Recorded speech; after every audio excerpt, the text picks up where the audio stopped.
अस्सलाम अलैकुम दोस्तों।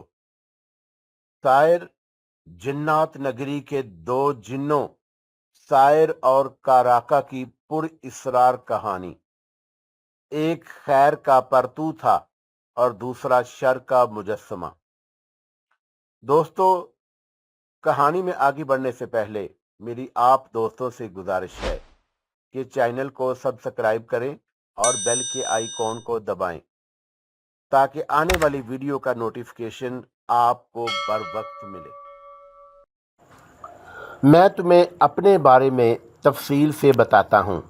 ये कहने के बाद मैंने अपने बारे में आबदा को सारी तफसील बता दी, ये भी कि मैं उसके घर में मौजूद दरख्त पर रहता हूँ। मुझे उससे मोहब्बत हो गई थी और जब वो जहांगीर की मोहब्बत में अपने घर से निकली थी तो मैं भी उसके साथ साथ उस घर को खैरबाद कह चुका था। मेरी बात सुनकर उसके चेहरे पर खौफ की ज़रा से भी रमक ना थी। बाद अज़ा आबदा ने भी एक गहरी सांस ली। लेकिन शायद तुम्हारा और मेरा मिलाप तो कभी नहीं हो सकता।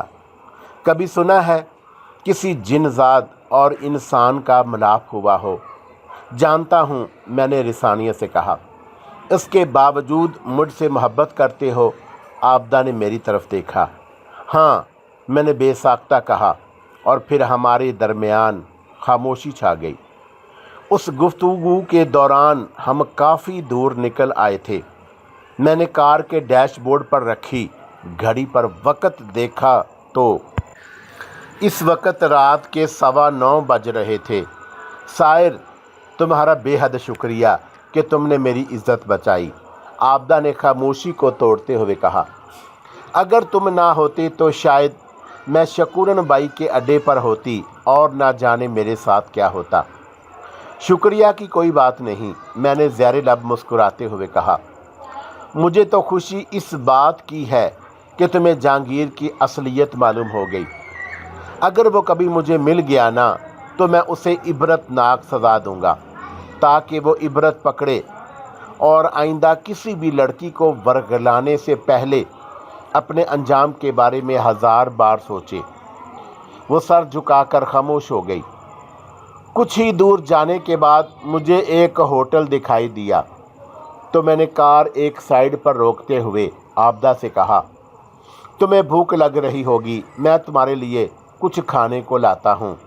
उसने असबात में सर हिला दिया। मैं उसके लिए बर्गर, चिकन राइस और पानी की बोतल ले आया और उसके बाद हम रवाना हो गए। उसे वाकई बहुत भूख लग रही थी। बर्गर खाते हुए वो मुझसे बोली, क्या तुम नहीं खाओगे? नहीं, मैंने नफ़ी में सर हिला दिया। हम जिन्नज़ादों को भूख और प्यास का एहसास नहीं होता। कुछ देर के बाद उसने बर्गर और चिकन राइस खा लिए और पानी पी लिया तो उसके चेहरे पर बशाशत सी फैल गई। वो ताज़ा दम दिखाई देने लगी। हम करीबन रात के 11 बजे मुल्तान पहुंच गए। मैंने कार आबदा के घर की तरफ जाने वाली गली से कदरे फासले पर रोक दी। सर्दियों की वजह से गली में सन्नाटा वीरानी थी। आबदा परेशान, हरासां और कशमकश में मुब्तला थी। शायद वो सोच रही थी कि वो घर कैसे जाए। रास्ते में उसने अपने छोटे भाई का भी जिक्र किया था। उसने बताया था कि वह बहुत सख्त मजाज है, वो तो उसे देखते ही जान से मार देगा। मैंने उसकी ढारस बंधाई कि ऐसा कुछ नहीं होगा। अगर अख्तर ने तुम्हें मारने की कोशिश की तो मैं बचा लूँगा, लेकिन वो ना जाने पर बज़िद थी। फिर अब कहाँ चलें? मैंने बिल आखिर पूछा। कहीं भी, वो जवाबन बोली, लेकिन फ़िलहाल मैं अभी घर नहीं जाना चाहती। जब हालात साज़गार हो जाएंगे तो। अच्छा, मैं एक काम करता हूँ, मैंने कहा, तुम यहीं बैठी रहो, मैं तुम्हारे घर जाकर हालात का जायज़ा ले आता हूँ और उसके बाद ही कोई फ़ैसला करेंगे। लेकिन तुम कैसे जाओगे? घर का दरवाज़ा तो बंद होगा, आबदा ने कहा। तो मैं ज़ेरे लब मुस्कुराया। शायद तुम भूल गई हो कि मैं एक जिन्नज़ाद हूँ, मैंने कहा। ओ हाँ, मैं वाकई भूल गई थी, वो खजालत भरे लहजे में बोली।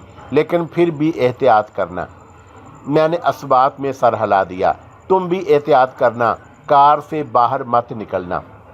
मैं उसे कार में छोड़कर बाहर निकला और तेज़ तेज़ कदमों से चलता हुआ आबदा के घर की तरफ बढ़ गया। जाने से पहले मैं कार की अंदरूनी लाइट्स बंद करना नहीं भूला था। गली में दाखिल होने से पहले मैंने खुद को गैबी हालत में कर लिया ताकि चौकीदार या कोई और मौजूद हो तो वह मुझे देखकर पूछ गूछ ना करना शुरू कर दे। हालांकि चौकीदार की सीटियां बजाने की आवाज़ें मुसलसल फ़िज़ा को मुर्तअश कर रही थीं। आवाज़ों से यही पता चलता था कि वो किसी दूसरी गली में मौजूद है। आबदा के घर के दरवाजे पर पहुंचकर मैं रुक गया और दरवाजे का जायज़ा लेने लगा। दरवाज़ा बंद था, लेकिन हल्की हल्की आवाज़ें सुनाई दे रही थी। अलबत्ता ये समझ नहीं आ रहा था कि अंदर मौजूद नफूस आपस में क्या बातें कर रहे हैं। मैं चंद लम्हे कुछ सोचता रहा और फिर मैं बंद दरवाज़ा अबूर करके घर के अंदर दाखिल हो गया। मुझे उस घर के दरख्त पर रहते हुए 1 साल का अरसा गुजर चुका था, लेकिन मैं कभी घर के अंदरूनी कमरों में नहीं गया था और ना ही कभी दिल में ये बात आई कि मैं अंदर कमरों में जाकर देखूं कि किसने अपना कमरा कैसे सेट किया हुआ है। बहरकैफ मैं अंदरूनी दरवाजे के पास पहुंचकर खड़ा हो गया और अंदर होने वाली गुफ्तगू सुनने लगा। शायद अंदर आबदा के वालदैन भाई अख्तर और उसकी भाभी मौजूद थे। एक बार मुझे वो मिल जाए, मैं उसका गला दबाकर मौत के घाट उतार दूंगा। ये अख्तर की आवाज़ थी जो शदीद गुस्से में था। नाक कटवा दी है उसने बरादरी में, किसी को मुंह दिखाने के लायक नहीं छोड़ा। आबदा के ससुराल वालों ने भी रिश्ता ख़त्म कर दिया है, ये आबदा की अम्मी ने कहा। आज वो मंगनी की अंगूठी और सामान वापस कर गए हैं। उनकी बातों से मैंने अंदाज़ा लगा लिया था कि आबदा का यहाँ आना ठीक नहीं। अख्तर सीख पा था और वो आबदा को मारने में हचकचाहट का मुजाहरा नहीं करेगा। ज़ाहिर है एक गैरतमंद भाई ये कैसे गवारा कर सकता है कि उसकी बहन किसी और की मोहब्बत में घर छोड़कर भाग जाए, और वो भी ऐन उस वक़्त जब उसकी शादी में कुछ दिन रह गए हों। ख़ानदान, दोस्त अहबाब और महल्ले में उनकी खासी सुबकी हुई होगी। अगर मैं आदमज़ात होता और मेरी भी बहन ऐसा करती तो शायद मैं भी उसे मारने से गुरेज ना करता। मैं वहाँ ज़्यादा देर नहीं ठहरा और वापस आबदा के पास आ गया। कार में बैठने से पहले मैंने खुद को ज़ाहिर कर लिया था। आबदा ने मेरे चेहरे के तासरात बगौर देखे और इस्तफसार करने लगी तो मैंने सारी बात उसे बता दी। आखिर में मैंने एक तवील सांस लिया। सारी बात सुनने के बाद आबदा हिचकियाँ लेकर रोने लगी। साथ ही वो बोली, मुझे पहले ही पता था मेरा भाई गुस्से का बहुत तेज़ है। अगर मैं उसके सामने गई तो वो वाकई मुझे मार देगा। काश मैं बदबख्त जहांगीर की झूठी मोहब्बत में आकर घर से ना भागी होती। जो होना था वो तो हो चुका आबदा, मैंने उसकी ढारस बंधाते हुए कहा। अब ये सोचो कि आगे हमने क्या करना है। मुझे कुछ नहीं पता साहिर, वो हिचकियाँ लेते हुए बोली। उसकी आंखों से आंसू भल भल बह रहे थे। कार की लाइट अभी तक ऑफ थी, लेकिन अंधेरे में हम दोनों की आंखें मानूस हो चुकी थी, इसलिए हम एक दूसरे को वाज़े दिखाई दे रहे थे। मैंने उसके हाथ पर अपना हाथ रखा और नरमी से कहा, देखो आबदा, रोने से कुछ नहीं होगा। मैं अपनी पूरी कोशिश करूँगा कि किसी तरह मामलात ठीक हो जाएं। तुम क्या करोगे? मैं तुम्हारे घर वालों से बात करूँगा। किस हैसियत से? उसकी इस बात ने मुझे सोचने पर मजबूर कर दिया कि वाकई मैं आबदा के घर वालों से किस हैसियत से बात करूँगा। उसके साथ मुझे देखकर वो सीख पा हो जाएंगे और यही समझेंगे कि वो मेरे साथ घर से भागी है और हम लोग शादी करके आ गए हैं।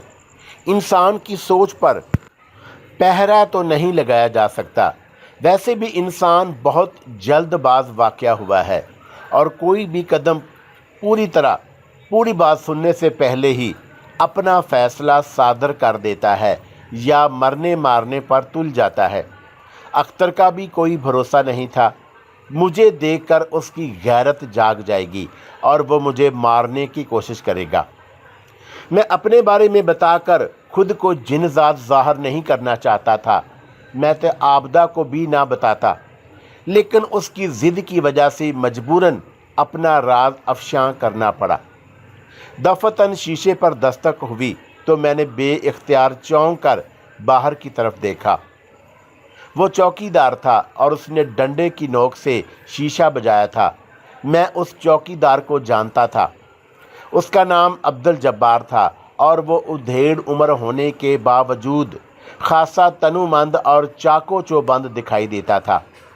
उसकी आंखों में ख़ास किस्म की चमक थी। मैं उसकी आमद पर हैरान हुआ था। हालांकि हमारी कार तारीकी में खड़ी थी, उसके बावजूद वो उसे नज़र आ गई और वो यहाँ चला आया। वो वहाँ कब आया हमें खबर ही ना हो सकी। अलबत्ता उसे देखकर आबदा की सीटी गुम हो गई थी। उसके चेहरे पर खौफ के तासुरात छा गए थे। अगले ही लम्हे उसने जल्दी से अपना चेहरा दुपट्टे से छुपा लिया।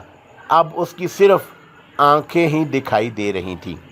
ओहो, ये तो चाचा अब्दुल जब्बार है, मुझे जानता है ये। आबदा सरसराती मगर दबी दबी आवाज़ में मुझसे गोया हुई। हाँ, मैं जानता हूँ इसे, तुम परेशान ना हो, मैं सब संभाल लूँगा। मैंने आबदा को दिलासा दिया। तभी अब्दुल जब्बार ने एक बार फिर डंडे की नोक से शीशा बजाया और फिर उसने झुककर शीशे से झांककर मुझे देखा। वो इशारे से मुझे बाहर आने को कह रहा था और फिर अचानक उसकी नज़र मेरे साथ बैठी आबदा पर पड़ी और मैंने उसे बेइख्तियार चौंकते हुए देखा। इस दौरान मैं दरवाज़ा खोलकर बाहर निकल आया। फरमाइए, मैंने शाइस्ता लहजे में इस्तफसार किया। कौन हो तुम? और आबदा बेटी तुम्हारे साथ क्या कर रही है? ओहो, कहीं ये तुम्हारे साथ तो फरार नहीं हुई थी? मैंने दरवाज़ा बंद किया ही था कि अब्दुल जब्बार ने नॉन स्टॉप बोलना शुरू कर दिया। उसके लहजे में हैरानगी थी। मेरा नाम साहिर है और ये कहते के साथ ही मैंने आबदा की तरफ इशारा किया। ये आबदा नहीं है, ये। मेरी बात सुनकर चौकीदार के चेहरे पर अस्तजाब के तासरात उभर आए और उसने मेरी बात सुर्रत से काटी। ये आबदा ही है, अब्दुल करीम की बेटी। मेरी आंखें धोखा नहीं खा सकती। बताओ, कौन हो तुम और आबदा तुम्हारे साथ क्यों है? अजीब सूरत हाल पैदा हो गई थी। अगर मैं चौकीदार को कार की तरफ बढ़ता देख लेता तो शायद मैं वहाँ से कार भगा ले जाता। मैं जानता था कि वह मेरी किसी बात पर एतबार नहीं करेगा। इससे पहले कि मैं कोई जवाब देता, आबदा ने मुझसे कहा, साहिर, आओ हम यहाँ से चलें। मैंने असबात में सर हिला दिया। तभी चौकीदार ने मुझे बाजू से पकड़ लिया। उधेड़ उम्र होने के बावजूद उसकी गिरफ्त खासी मजबूत थी, लेकिन उसकी गिरफ्त का मुझ पर कोई असर ना हुआ। तुम नहीं जा सकते। क्यों? मैंने इस बार अपनी पेशानी पर बल डालकर पूछा। तुम मेरे साथ चलो। और मुझसे कहने के बाद उसने आबदा की तरफ इशारा किया। इसे भी साथ ले चलो, मैं तुम दोनों को अब्दुल करीम के घर ले चलूँगा। मैं अब की बार झंझला गया था। मैं उसका मकसद समझ चुका था कि वह हम दोनों को अब्दुल करीम के सामने पेश करना चाहता है ताकि उन्हें बता सके आबदा मेरे साथ घर से फरार हुई है और उसने हम दोनों को रंगे हाथों पकड़ लिया है। इस सूरत हाल पर आबदा भी खौफज़दा हो गई थी। मोहतरम, मैं नहीं जानता अब्दुल करीम कौन है, मैंने नरम लहजे में कहा। बराह करम मेरा बाजू छोड़ दें और हमें जाने दें। चौकीदार बज़िद था और उसने इनकार में सर हिलाते हुए कहा, मैं तुम्हें कहीं नहीं जाने दूंगा। बेगैरत इंसान, तुम्हारी वजह से अब्दुल करीम की जग हंसाई हुई है। शर्मिंदगी के मारे वो सर उठाने के काबिल नहीं रहा। जब से आबदा घर से फरार हुई है, उसी रोज़ से वो अपने घर में बंद है और उसके भाई को लोग ताने मारते हैं, चल मेरे साथ। कहने के साथ ही उसने मुझे बाजू से पकड़कर साइड पर धक्का देने की कोशिश की, लेकिन मैं अपनी जगह से 1 इंच भी ना हिला। यूँ लगता था जैसे ज़मीन ने मेरे कदम जकड़ लिए हों। मोहतरम, आप समझ क्यों नहीं रहे? ये आपदा नहीं है, मैंने बदस्तूर नरम लहजे में कहा। आपको गलतफहमी हुई है। शायद आप जिस लड़की की बात कर रहे हैं उसकी शक्ल इस लड़की से मिलती है, इसलिए। मेरी बात ने चौकीदार के गुस्से को मज़ीद हवा दी। वो तड़क कर बोला, मुझे कोई गलतफहमी नहीं हुई। तू चलता है या मैं पुलिस को बुलाऊं? पुलिस को बुला लें, मैंने पुरस्कून लहजे में कहा। मेरी बात ने चौकीदार को और ज़्यादा तपा दिया और उसने असबात में सर हिलाते हुए अपने कुर्ते की जेब से सेल फ़ोन निकाला और पुलिस को कॉल करने लगा, लेकिन उससे बात करने का मौका ही ना मिला। मैंने अपनी उंगली में पहनी अंगूठी उसके बाजू से लगा दी। अगले ही लम्हे चौकीदार जिस पोजीशन में खड़ा था उसी पोजीशन में पत्थर का बुत बन गया और उसकी ज़ुबान गंग हो गई। वो आंखें झपकना तक भूल गया। मजबूरन मुझे उसके साथ ऐसा करना पड़ा था। अगर ऐसा ना करता तो वो पुलिस को फ़ोन कर देता और हमारे लिए मज़ीद मुश्किलात पैदा हो जाती। मैंने इंतहाई नरमी से उसकी गिरफ्त से अपना बाजू छुड़ाया और कार में सवार हो गया। चौकीदार इसी पोजीशन में खड़ा था। ऐसे लग रहा था जैसे वो इंसान की बजाय स्टैचू हो। अगले ही लम्हे मैंने कार स्टार्ट करके आगे बढ़ा दी। तुमने उसके साथ क्या किया? आबदा मुतहय्यर लहजे में बोली। बस थोड़ी देर के लिए पत्थर बना दिया है, मैंने ज़हरी लब मुस्कुराते हुए कहा। पत्थर का? वो हैरान हुई। हाँ, ऐसा करना मजबूरी था, मैंने जवाबन कहा। वो पुलिस को कॉल कर रहा था। मैं नहीं चाहता था कि हमारे लिए मुश्किलात पैदा हों, इसलिए उसे पत्थर का बुत बनाना पड़ा। आबदा ने हमकारी भरी और चेहरे पर से दुपट्टा हटा दिया। मैंने एक नज़र उस पर डाली तो वह बदस्तूर हरासां दिखाई दे रही थी। शायद वो चौकीदार के बारे में सोच रही थी कि जब वो असली हालत में आएगा तो वो दौड़ा दौड़ा आबदा के घर जाएगा और उसके घर वालों को सारी बात बता देगा। फिर ना जाने वो क्या अक़दाम करे। जब तक वो कोई कदम उठाएंगे हम काफ़ी दूर जा चुके होंगे। सड़क पर पहुंचते ही मैंने कार का रुख बाएं तरफ वाली सड़क की तरफ मोड़ा और स्पीड में इजाफा कर दिया। अब हम कहाँ जा रहे हैं? काफ़ी देर की खामोशी के बाद आबदा बोली। किसी होटल में जा रहे हैं, मैंने जवाबन कहा।